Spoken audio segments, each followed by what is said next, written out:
All right, guys. Well, as you can see, yesterday we finally got the motor back sitting in place.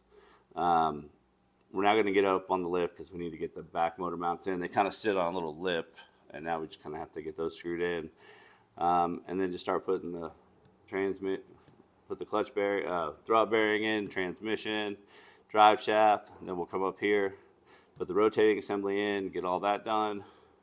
The rotating assembly. What am I talking about? It's early. We'll put on all the pulleys, everything like that, and then we will try to get this thing started, hopefully today. It's a big goal, but if you're gonna do big things, you got to have big goals. So let's get to work.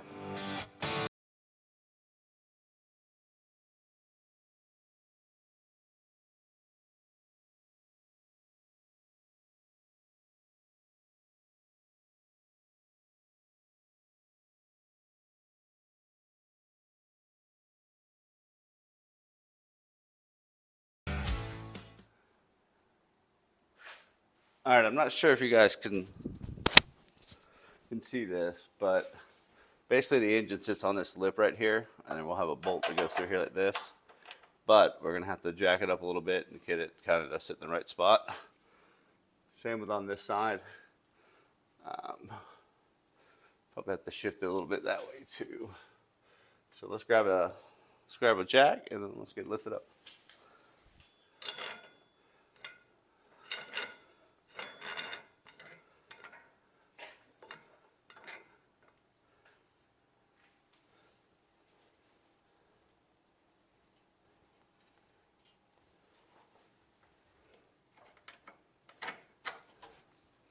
Bingo.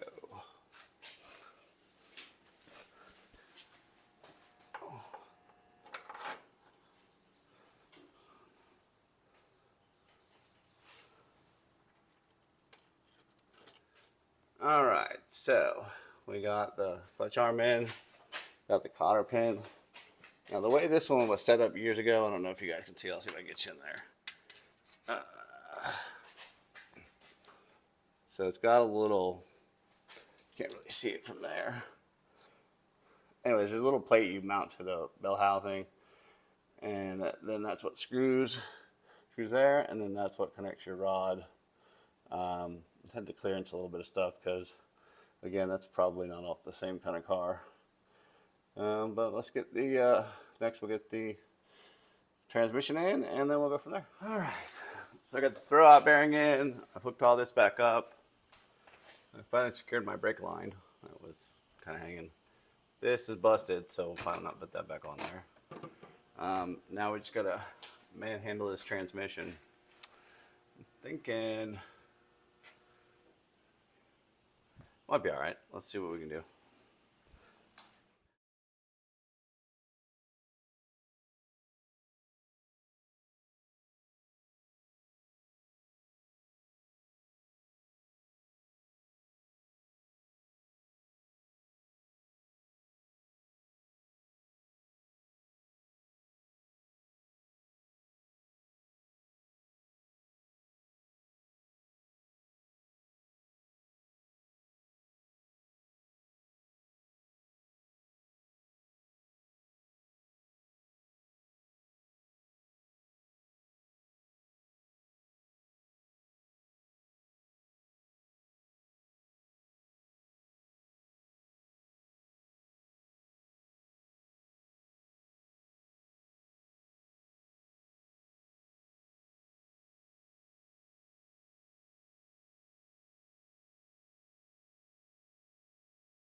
We'll cut out a little bit on there, but I ended up spilling a little bit of fluid, and I don't think I'm strong enough to do that by myself.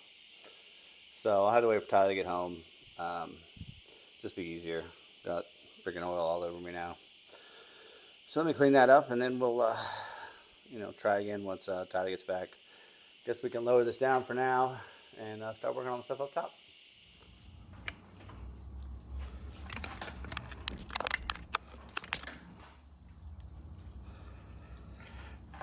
Tyler's putting the last little bolts in the transmission. We're going to get the drive shaft in and get the starter in, and then we'll go up top. I'm just going to put you guys on time lapse because put the drive shaft stuff in is not that difficult. So, get back, guys, in a little bit.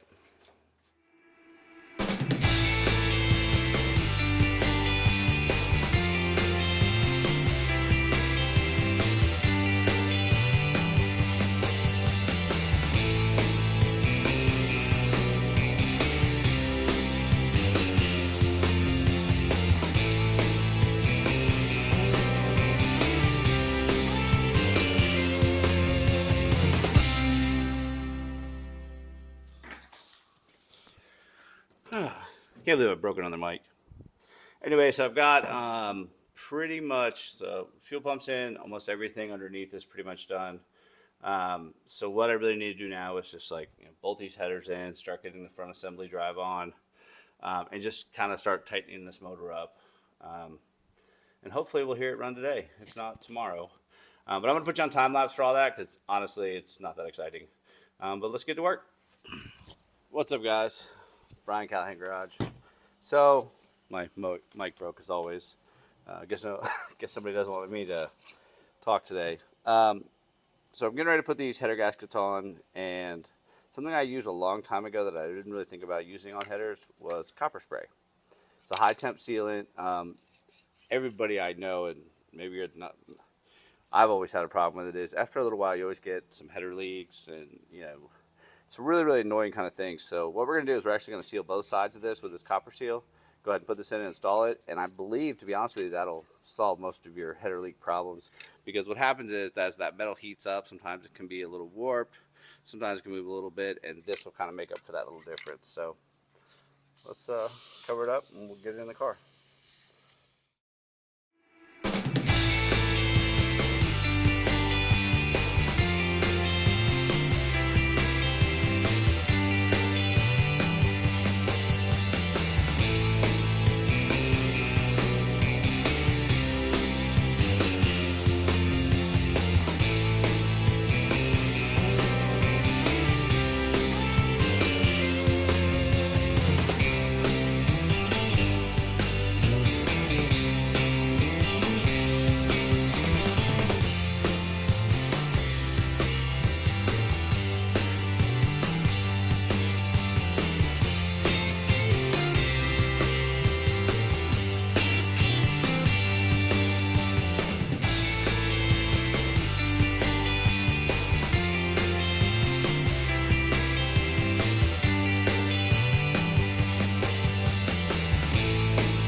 Well, guys, we are finally done with the swap.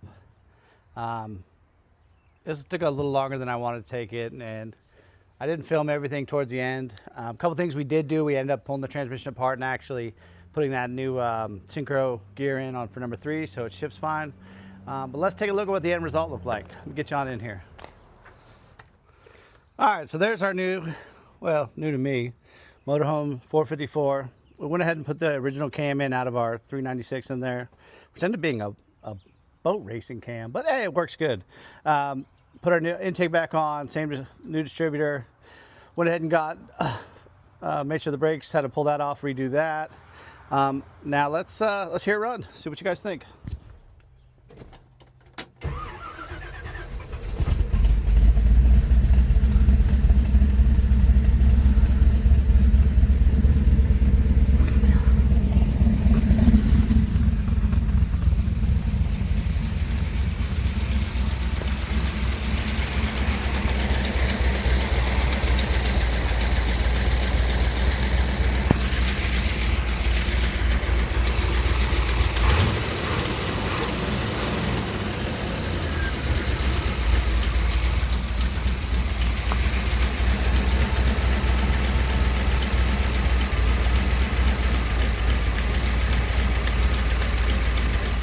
As you can see, it's running okay. It's still, it's still gonna need a little adjustment. I still haven't been able to fix that exhaust leak coming off from the passenger side header.